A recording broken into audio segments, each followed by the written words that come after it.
setelah sholat baca istighfar, kecuali lafadznya begini, astagfirullah, astagfirullah, astagfirullah. Pasti panjenengan mentang. Kenapa mentang? Karena panjenengan melakukan ibadah tidak karena mengikuti sunnah Rasul, tapi mengikuti nafsu. Hawahu taba'an lima jitu bihi. Seseorang itu tidak bisa dikatakan mukmin sehingga keinginannya, nafsunya, syahwatnya, amaliyahnya, ucapannya, semua pergerakan organ tubuhnya, nyampe gerak akalnya, hatinya disamakan persis kepada baginda Rasulullah Shallallahu Alaihi Wasallam. Saya itu nggak berani wiridan setelah sholat menggunakan wiridan selain Rasulullah. Yang saya baca wiridan setelah sholat itu dari Sahih Bukhari, dari Sahih Muslim, dari Sunan At-Tirmidzi, dari Sunan Abi Dawud, dari Sunan An-Nasa'i, dari Sunan Ad-Darimi, dari Ibnu Majah. Saya mengambilnya itu dari Tajud Jami' fi Usuli Ahaditsi Rasul. Itu Rasulullah itu kalau selesai sholat wiridannya seperti itu. Kadang-kadang Rasul ke utara. Rasulullah tidak pernah wiridan setelah sholat menghadap kiblat. Adapun ada kiai menghadap kiblat, alasannya mahalul jihadul ibadah fil kiblat. Tapi kalau niru Kanjeng Nabi enggak. Dulu di waktu Rasulullah itu ngimami di Masjid Madinah, beliau menghadap ke sana, tidak menghadap kiblat. Dan beliau pun sering menghadap ke jamaah. Tapi setelah Rasulullah wafat, Sayyidina Abu Bakar ngimami, beliau tidak berani menghadap ke sana. Karena kalau menghadap ke sana membelakangi makam Kanjeng Nabi. Kemudian Sayyidina Abu Bakar menghadapnya ke kiblat. Tapi apa-apa yang dilakukan oleh Rasulullah tidak pernah hadap ke sana, menghadap ke sana atau ke jamaah. Kecuali apabila di sana ada perempuan, maka tidak ada kesunatan untuk ke sana, ke timur. Maksudnya itu ada imam sholat mengimami istri. Sebabnya sunnahnya imam lelaki dan perempuan itu bukan begini. Bukan begini, bukan imamnya di sini, perempuannya di sini, enggak, tapi begini. Itu nanti kalau sudah selesai sholat, tidak sunnah untuk menghadap ke sana atau menghadap ke sana, tapi menghadap ke sana. Seumpamanya kita ini menyocokkan semua amalia kita, dicocokkan dengan Rasul, panjenengan toh ada kenikmatan dasar. Apa itu? Diberi kelazatan ibadah. Apa itu ibadah? Ibadah itu mengabdi. Apa itu mengabdi? Melayani. Mana daripada ibadah? Itu illa liya'budun. Mana daripada liya'budun? Itu dari kata abdun. Abdun itu artinya budak. Artinya budak itu adalah mengabdikan diri kita ke Allah dan melayani ke umat. Makanya kiai bahasa Arabnya itu khadimul ma'had. Ada kiai yang senang dilayani, berarti ini tidak kiai tapi bos.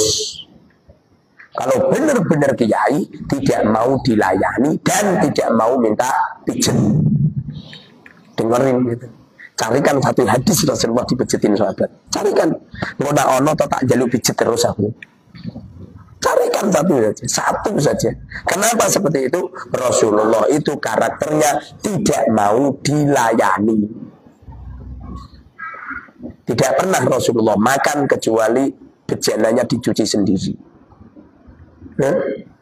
Dengarin ini, kamu itu sudah wis ora gelem ngasahke piringe kanca, malah membebani teman. Siapa tahu Ustaz? Yaitu kamu-kamu yang punya istri, wis ora gelem ngasahi piringe istri, malah nggletakno piring ning meja makan, nyiksa istri untuk cuci piring. kecuali kalau kita niru Kanjeng Nabi punya abdi dalam. Sebab di antara nafkahnya seorang lelaki kepada seorang perempuan tidak cuma memberi makan saja, tapi mencarikan pembantu. Sebab masak dan cuci piring, cuci perabot rumah tangga dan cuci baju ini tidak kewajiban istri, tapi kewajiban suami. Makanya Rasulullah dulu itu punya pembantu. Insya Allah kamu semuanya punya pembantu semua. Dan orang itu kalau punya pembantu biasanya rizkinya dimudahkan oleh Allah. Ciri-ciri orang fakir rapat di pembantu. Makanya kalau sampai pengen fakir caranya gampang. Jangan pernah punya pembantu di rumah. Paham? Kalau pengen cepat kaya, punya pembantu di rumah yang layani istri. Bukannya yang layani istri, yang melayani kamu untuk semua kebutuhan kamu. Jadi berlatih itu loh, niru Kanjeng Nabi, wiridan niru Kanjeng Nabi. Kalau bisa wiridan saya itu panjangan jalanin semua, nanti barokah nanti. Astagfirullahaladzim li wali walidayya wali ashabil huquq. Ini lebih lengkap Ustaz. Rasulullah tidak pernah jalanin. Masa Kanjeng Nabi kalau sampean pinter sampean? Masa pinter sampean? Semua ulama rujuknya ke Rasulullah. Kalau Rasulullah tidak pernah jalanin, jangan diikutin. Rasulullah tidak pernah sholat, setelah sholat baca istighfar, kecuali lafadznya begini, astagfirullah, astagfirullah, astagfirullah. Pasti panjenengan menentang. Kenapa menentang? Karena panjenengan melakukan ibadah tidak karena mengikuti sunnah Rasul, tapi mengikuti nafsu. Akibatnya ada orang yang cocok dengan sunnah Kanjeng Nabi, panjenengan tuduh ini mesti Wahabi, mesti kok podo.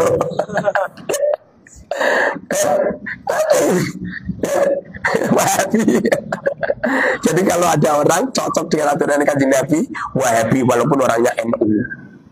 Aneh panjenengan. Hanya bisa yakin. Kenapa hidup panjenengan ini gak barokah? Gak mau menyocokkan. Coba dicocokkan. Saya tidak mau menyekolahkan anak saya, itu bukan berarti saya melecehkan sama pelajaran umum, tidak. Gara-gara di sekolahan kalau gerak jalan itu kaki kiri dulu. Saya nggak pengen anak saya diajarin sama seorang kiai, seorang guru jumadaan kiri dulu. Saya nggak mau. Saya nggak pengen. Kecuali kalau nulis kiri dulu monggo lah. Karena memang beda tulisan. Dalam syariat ya masalah. Yang penting nulisnya pakai tangan kanan. Yang bermasalah itu jalan pakai kaki kiri. Ya, jalan pakai kaki kiri. Kemudian kalau mengambil ilmunya guru-guru itu di sekolah umum, mereka itu mengajarnya karena fulus, karena gaji. Carikan mereka yang ngajar tidak karena gaji, tak pengen merohang. Carikan ada ustaz siapa? Kalau ada atau